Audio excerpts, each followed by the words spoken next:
से चर्चा है आप लोगों के सुनाई।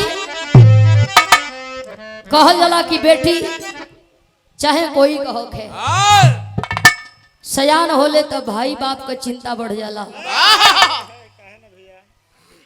भाई बाप यह सोचलन कि घर बर बढ़िया मिल जात, बेटी का विदाई करती जा, चिंता मुक्त हो जाती जा। समस्या ई बा कि अपन बेटी सयान होले या बगल वाला का बेटी जवान होले। इ लोगन का मानसिकता बा जब अपन जवान होले तब न निक लागेला, जब अपन जवान ना होले तो काहे दूसर का के जवान होले। अपन सयान बा तो दूसर को का सयान बा। बेटी खाली बेटी नहीं खे जवना में बेटा भी छिपल बा। कहीं से थाकल सिहर लईब कहब बेटा तनी एक लोटा पानी लिया आ लइका बैठल बा जींस चढ़ौले बे फर्स्ट क्लास को जूता पहिर ले बा, एप्पल का बढ़िया मोबाइल ले ले बा। बाबूजी यहाँ तक यहाँ की पानी दो बेटा तनी एक गिलास पानी पिया दो। उ सुनी ना अब ओके इहो ना कह पहिन की बेटी पानी दे, लेकिन तब तो बिगड़ जाई, उठा के पटक दे कहे कि तोहार दिमाग नहीं खसाई। मर्दवा तू चीनी ना पाओ थवा। बेटा में बेटी ना मिलेले हो भैया, लेकिन बेटी में बेटा मिलेला। भाव बा तनी स्वर दे के आ जा भैया।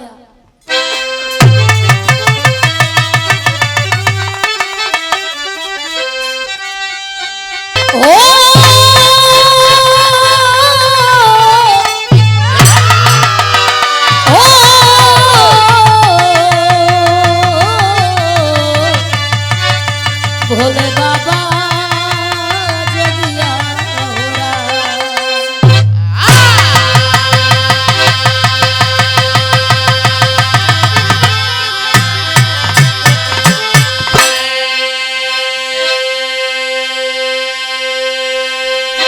भाव से भूमिका लिखल गई।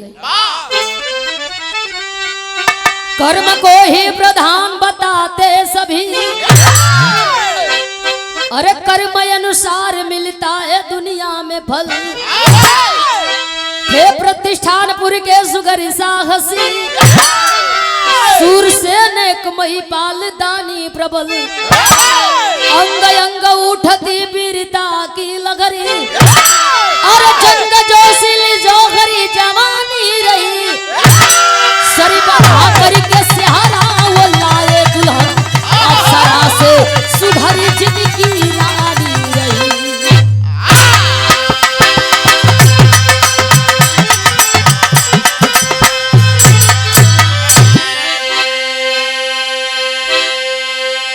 तो सरी बधा करके सहारा वो लाए दुल्हन, अप्सरा से सुधरी जिंदगी रानी रही। प्रतिष्ठानपुर का रहे वाला राजा जेकर नाम सूरसेन, सेहरा बांध के चलल हवन, बियही के रानी के लेके चलिए अइलन। जमाना में परिवर्तन भइल, बैंड पार्टी वाले जाए, गाना बजे, सेहरा बांध के आऊंगा मेरा वादा है, तेरी मांग सजाऊंगा मेरा वादा है। तनिसा चेंजिंग भइल लोगन का मानसिकता में। गाना बजल आज मेरे यार की शादी है, फिर तनिसा मानसिकता बदल गई, फिर गाना बजल हमार रहलू। अब गाना बजत है बलमुआ के बल्लम,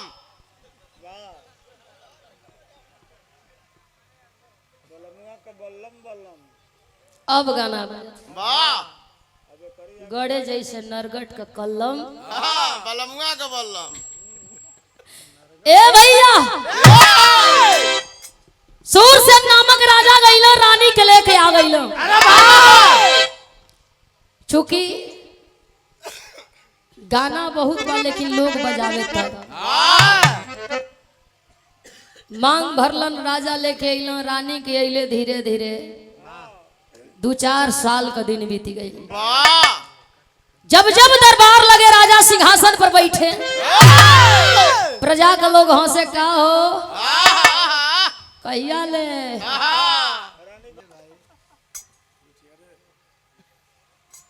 चनी वाह रहू आ गई नहीं अपना मशीन के पल्ले। लेने गरी मशीन केदार बैग पीछे लगत हिया हर दम आगे लगे ले। असल में मशीनिया लगावत यहाँ के नहीं की भाई लोग लगावत है। हाँ अरे मशीनिया जुड़वावा लोगन मत हो भैया। वाह 100 रुपया दे करके सम्मान किया गया केदार यादव रवि रेडियो दीवारी मधुबन के धरती से, जो यह समय ट्रेंडिंग में ही साउंड चलता। वाह वाह अब बड़ा विवादों में बाई साउंड चाहे भी बिना विवाद के केहू जनते नहीं के। चरणन में हम गोटी गोटी प्रणाम कर रहा बानी, सबके पो लगी प्रणाम बा। 2-4 गो हमनों के सट्टा करावा जा। हाँ भैया वही तरह बिना गवाले हम लोग दे देता।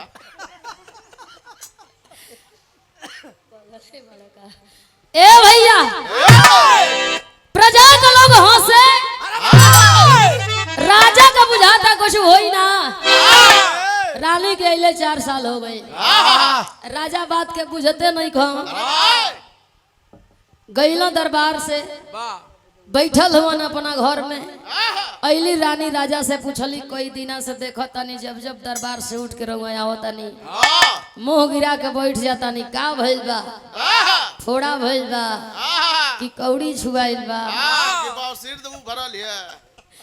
आखिर भइल का बा कुछ बतावल जाई तब न हम जानब। राजा कहला ना हो पागल, लोग हंसता बूझ में हमरो नहीं खे आवत, बाकी पता लगावल जरूरी बा। मंत्री भेजला, मंत्री घूम घूम पता लगावे लगला का हो। आज का जो नहीं चुगलवा बिना तनखा कहने के बात नहीं करत हो। पद तो बहुत बढ़िया लेकिन तनखा 1 रुपया नहीं। फ्री सेवा है ना एकर कोनो पेंशन है। फ्री सेवा है। बाकी बड़ी ईमानदारी से लोग निभावेला। अरे मोदी जी की योजना फ्री सेवा। अब मंत्री घूम घूम के पता लगावलन, पता लग गइल। हंसी ला हमने यही खाती काहे हो 4 साल रनियवा के हो गइल, आज ले बाछा बाछी ना भइल। अइला मंत्री दरबार लग गइल, राजा पूछला कि कई लोग हंसे लगा है। मंत्री खड़ा भइल, दरबार लगल है। मंत्री कहल जे राजा यही खाती लोग हंसेला। रानी के अइले 4 साल हो गइल, आज ले अंगना में न बेटा के न बेटी के किरकारी गुजल। राजा उठ के दरबार से गइलम, रानी के सारी बात बतौलन। बिरहा में गजल के अंदाज बा भैया।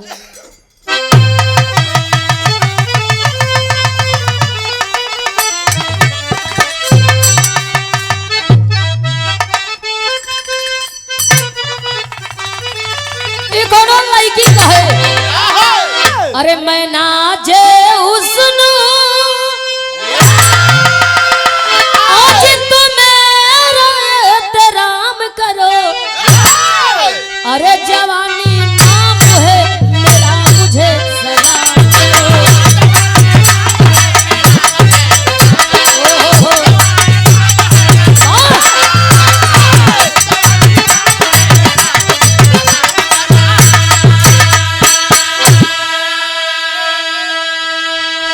शादी चिली बनी से अरे झांकती मोरी जवानी में, कहीं लग जाए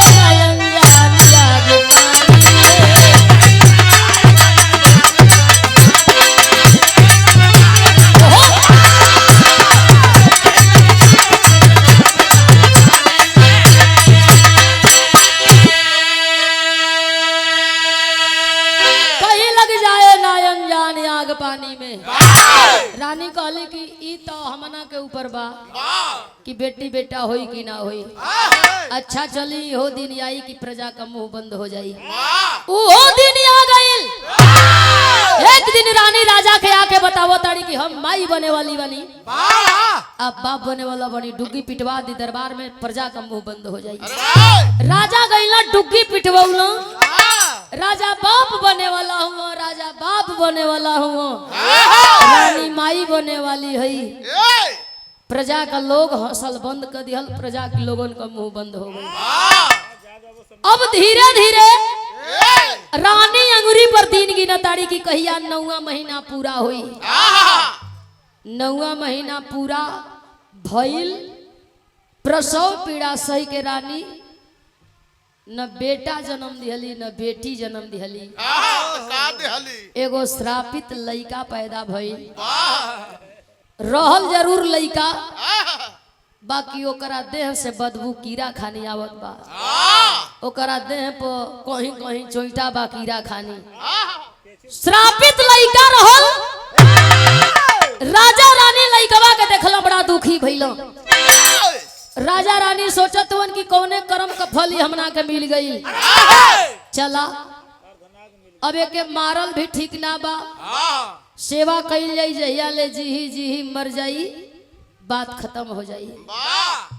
पालन पोषण रानी राजा कैलो। धीरे धीरे उ लइका 19-20 वर्ष का भइल। और जब लइका 19-20 वर्ष का भइल तो ओकर जवानी आई, ओकर पामी आवता, अभी मार डणरिया मारता। जब जब दरबार लगे तब तब जाए चक्कर काटे, ताके कि कोनो खूबसूरत लड़की आवे जवना के हम पसंद करी या बाबू से कहीं से बियाह करा दे। दरबार लगे लड़की ना आवे। एक दिन के रही ना गई, बाबू से अपने कहता का कहे भैया गीत लगल बा।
राजा साहब बैठल हवन सिंहासन पर, अपने बेटा का बात सुनत हमन,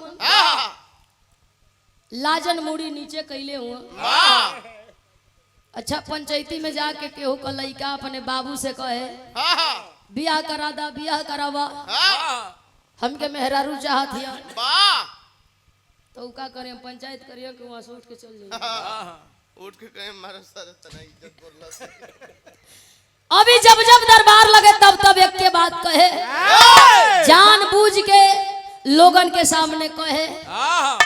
एक दिन राजा हार के नाऊ पंडित दोनों जानी के बोलौलन। भाव बा भैया टेरी लिखल गई।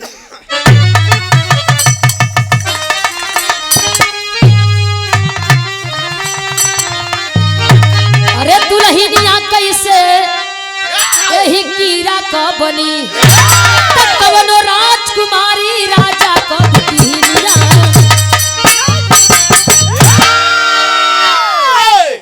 कौनो राजकुमारी राजा क बिटिहनिया दुल्हनिया कैसे कीड़ा क बनी नाऊ पंडित लड़की खोजे पा करके राजा का आदेश फिक्र लिए एक भूप विजय सिंह जो रहता पूरब के देश बिटिया उनकी रही भगवती जब सुनी सारा संदेश भाग्य में मेरे नागपति वह चाहे होगा लाख कलेश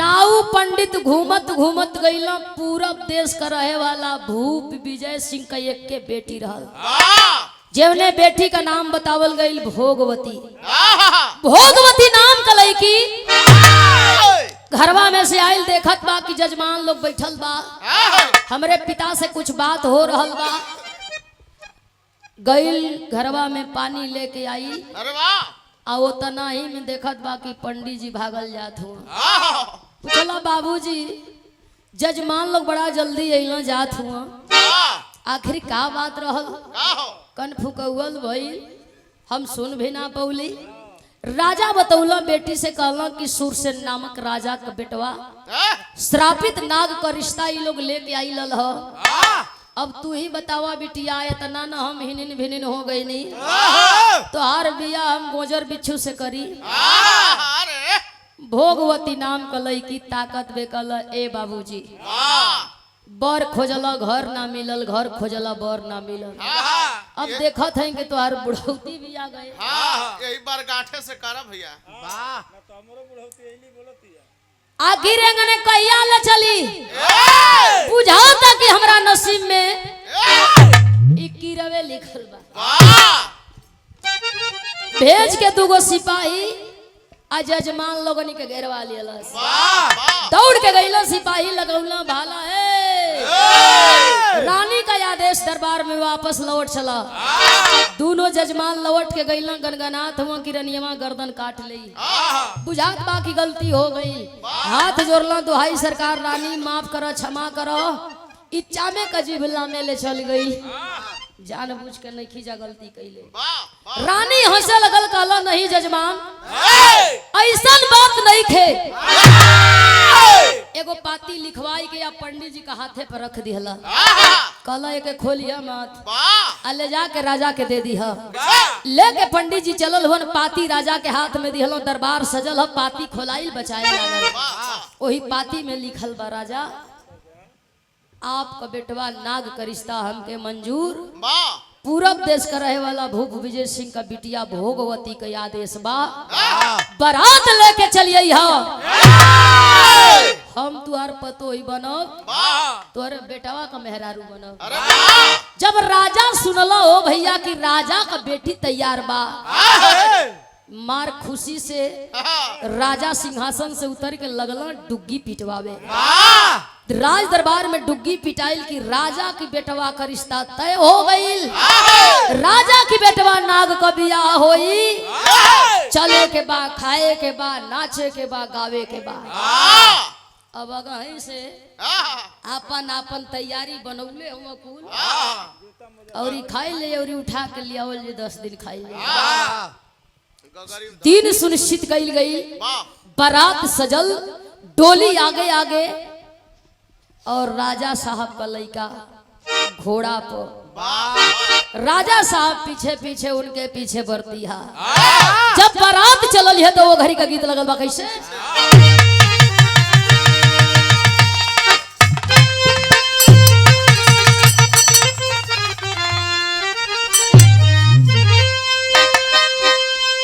झूलनिया के गुजवा ये टूटल ये राजा वही जमनिया में गड़िया छूटल ये राजा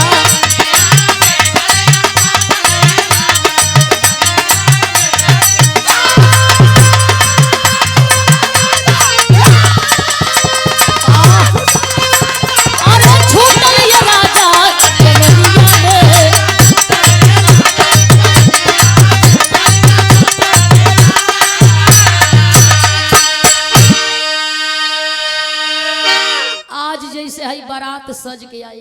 वाह ए बारात का हीरो आहा दुल्हा भैया। वाह ई पहली बारात बा कि हमना के बैठ के दुल्हा भैया सुनत हो। वाह क्या बात है। बिरहा नहीं तो ढेर तो दुल्हा मन देखत है। हाँ बस मैं परछानवा हो तो कोबरे में चल जाएंगे। कोहबरे का तो बातें छोड़ा, दिखाइए ना। परछावन भइल कि ना भइल, वाह दुल्हा आइल कि ना आइल, आहा लौकते नहीं खे। लौकतो बा दुल्हा तो कुर्सी पर बैठ के लेके कहता मैं बैठा हूँ, आहा माड़ो में हूँ। हाँ तुम ठीक हो ना? कुछ खाई हो। हाँ लेकिन यहाँ का दुल्हा धन्य बानी भैया कि आप बैठल बानी कलाकारन के सुन रहल बानी। बाकी दुख है बाती के बाकी 1 रुपया देत नहीं खी। दी है बन विचार कर था कि को पैसा दे।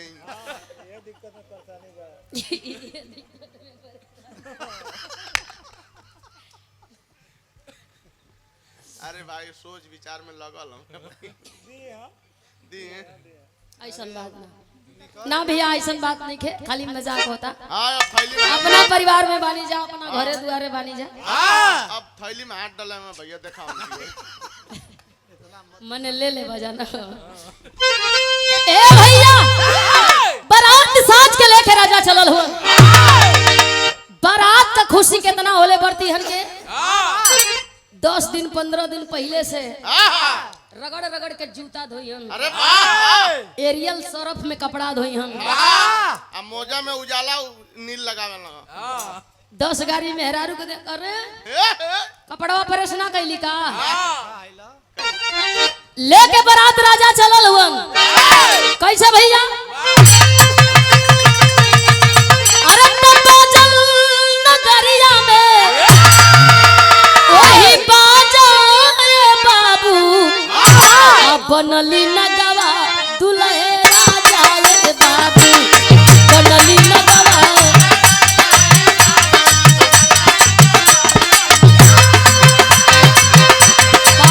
ओहो राजा या बाबू या राजा या बाबू बनली नगवा।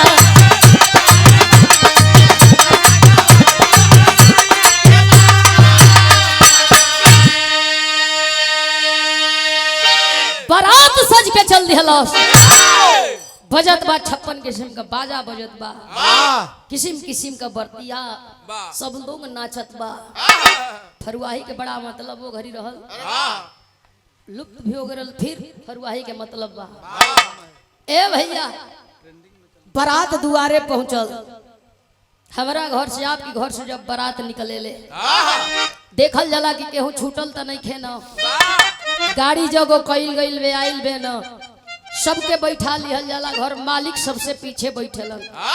चौराहे पर गाड़ी गिना जाई कि को गो गाड़ी बिया, सबके बैठा के घर मालिक जब भेज दी हम अपना बैठी, ओकरा बाद अपने बैठ के घर मालिक जइहन।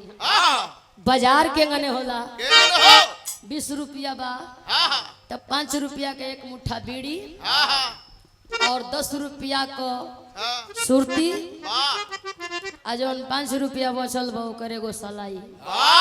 अच्छा वो सोचे हैं कि यही पे आज रात बितावे के बारात करे के है। जे करे लगे 100 रुपया वो सोची हैं कि 25 गो बचा ली 75 रुपया के ले ली। बंटी बबली आज जे करे लगे तनी मोट रकम बा वाह वाह तो ऊ तनी बरियार बाजार करी, लाल पियर बाजार करी। मिजाज में लोग जाई कटल कटल लोग गाड़ी सुनी हंस हंस के लोग खाला। ए सखी ए सखी गांव के गोइड़ा खेते में का वाला गोभी। ए भैया हो बरतिया पहुंच गईल तो शास्त्र विधि से बियाह होता। बैठ गए पंडित जी आ वो लड़की भोगवती अश्रापित लड़का का बियाह करावत हो। अरे शास्त्र विधि से हो गईले बियाह हो। अरे उठे लहरी माया सागरी अथाह हो।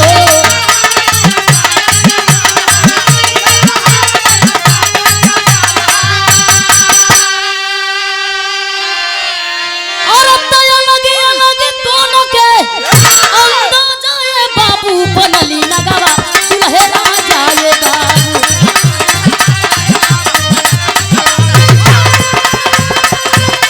आओ बच्चा बनली नगवा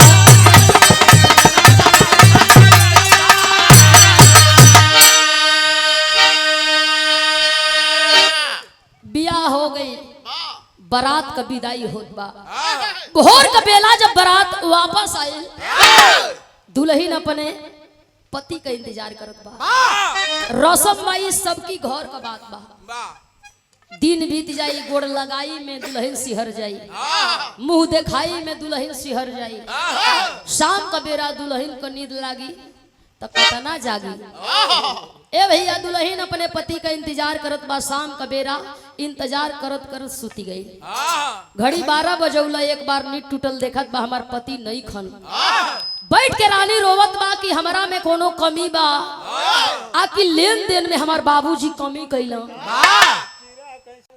आकि कहीं घूमे चल गई 12 बज गई वही हमार पति अइलो ना मन मार के दुल्हन सुतल बा तौले पहुंचल श्रापित लइका जाके केमाड़ी खोला था आ तौले दुल्हन उठ के बैठ गई देखल अपने पति के लागल रोवे गईल नगवा जाके बैठल दुल्हन की लगे मुलुर मुलुर ताकत बा पकड़ के रानी अपने नागपति से पूछत बा कि काहे इतना दूरी बनौले बनी का भइल बा हमरा ले कोनो गलती हो गइल बा ए गने काहे व्यवहार करत नहीं ई कुछ बोलत नहीं खे खाली एने का मुड़ी हेने फेरता हेने का हेने फेरता पकड़लस कल के धक तोड़ देई न रही बांस न बाजी पिपेरी जेवन जेवन पूछत नहीं तेवन तेवन बताव दुल्हन पूछ रहल बा अपने नागपति से सही सही बतावा आखिर हवा नाग बोलत इंसान खानी सुने का साउंड इंसान खानी इस शरीरिया आधा मानव को आधा नाग को भइल कैसे उठ करके वह नागपति जाए लगल पकड़ के दुल्हन रोवत बा कि बिन बतावे जइहा मत ये हमार मुंह दिखाई हुई हमरे सवाल का जवाब हमके दे लिह त जइहा बैठल बा नाग आ अपने वो दुल्हन के मैं बात बता रहल बा पहले कलाई लिखल गई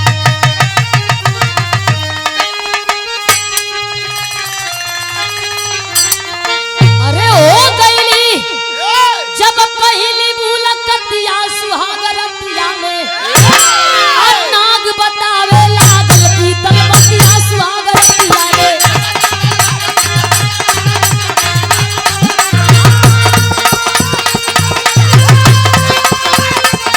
ओहो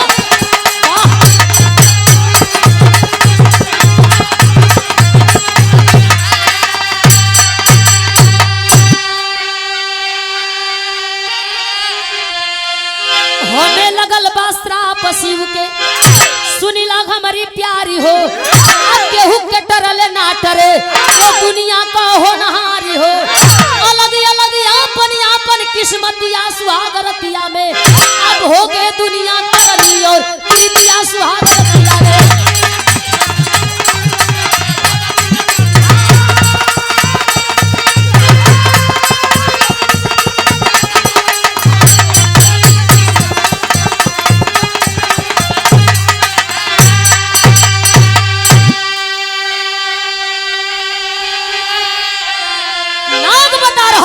दुल्हन से कि सुना प्यारी कहल जाला कि कर्म में प्रधान होला हमार कर्म हम कर्म से चुकल बानी ऐसन बानी तुहार कर्म निक बा तू कर्म का सुघर बाड़ू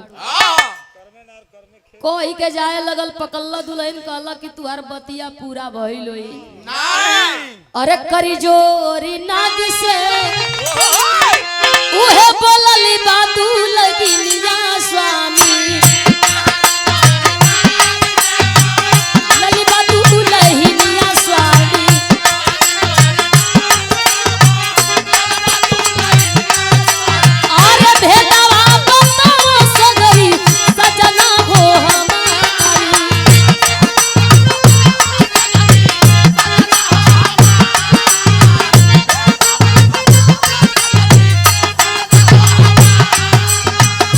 नागी कोहे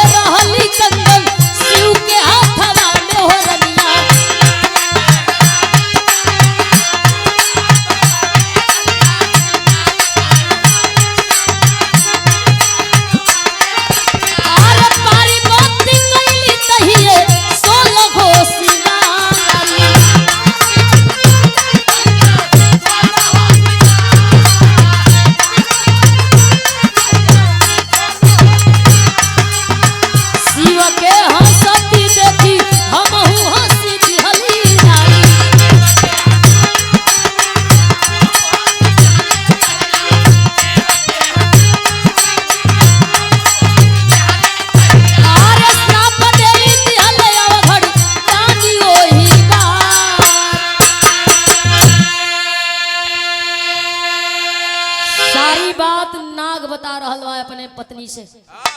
पुनर्जन्म शिवदानी भोलेदानी का हाथ में कंगन बन के और उनके हाथ का हम शोभा बढ़ावत रही। पार्वती 16 श्रृंगार क के अली शिवदानी की लगे खड़ा भइली। दोनों जानी मंद मंद मुस्कात रहलन।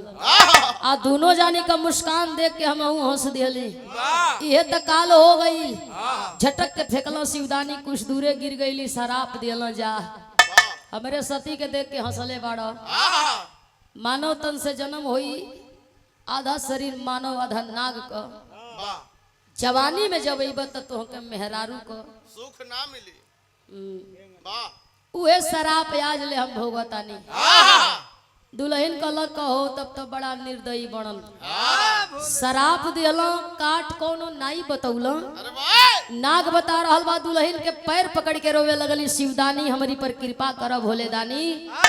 बतौल की श्राप वापस ना होई, लेकिन यही रूप में कोनो लड़की बियाह शादी कर ले।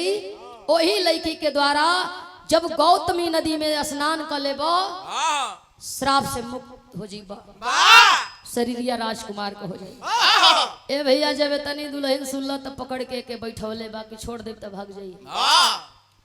लेके धैले रह पूछे कर धारा जल्दी ध के दुल्हन बैठल बा। जब बे सवेर भइल अपने पति के लेके दुल्हन चल दिहलस। भारत का दक्षिणी देश वह गौतमी नदी के धार में अपने पति के नहवावल चाहत बा।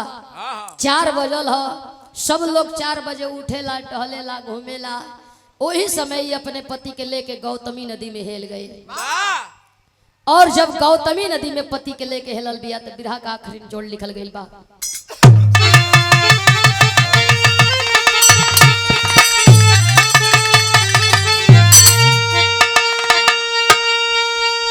अरे दुल्हन बोली चल के तू नहाल सजना, अपन बिगड़ल जीवनिया बनल सजना।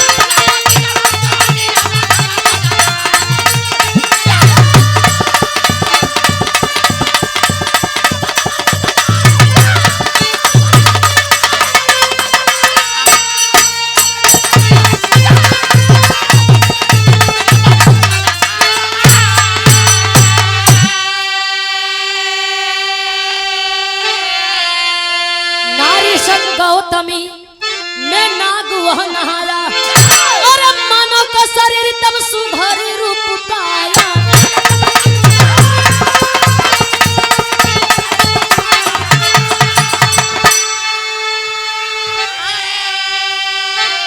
होश के अपन गरबा लगाल सजना, अपन बिगड़ल जीवनिया बनल सजना।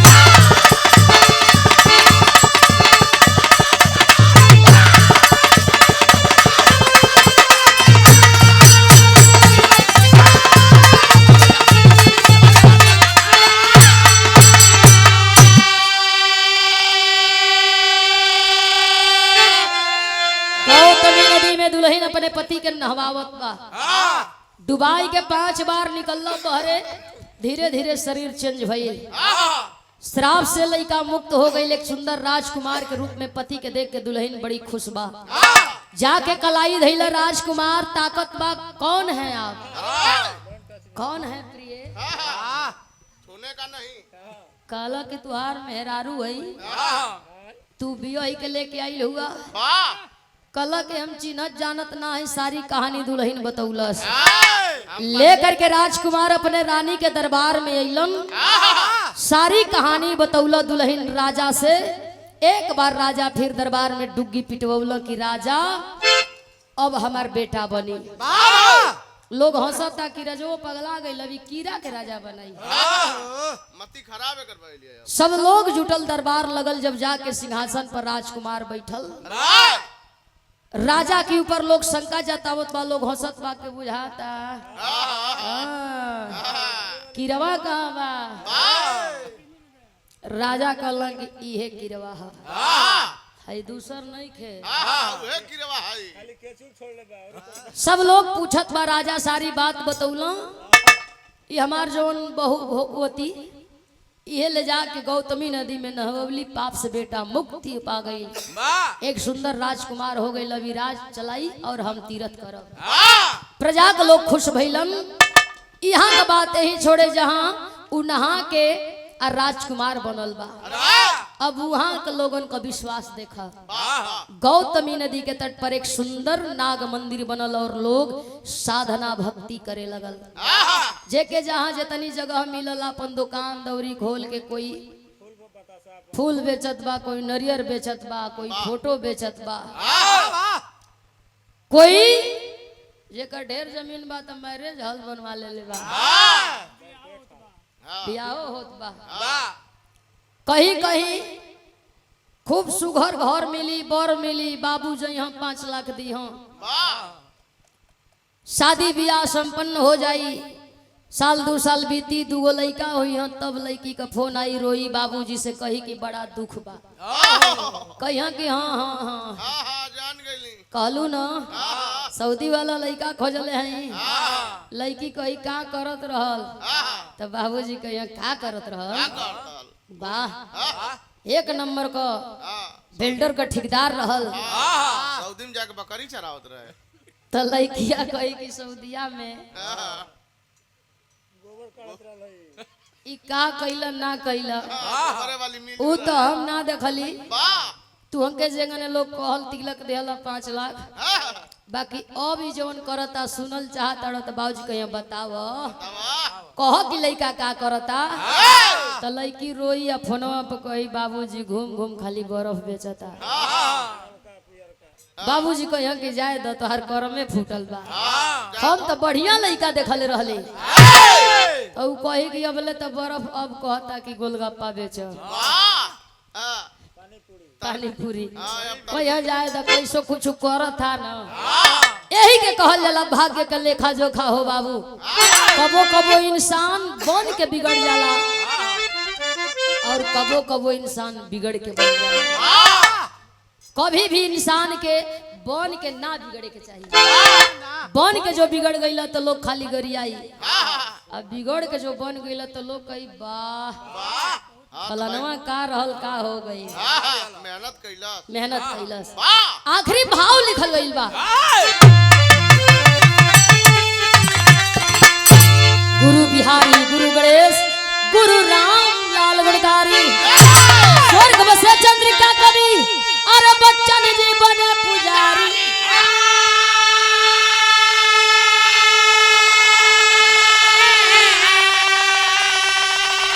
अरे दुल्हनिया वही कीड़ा का बनल।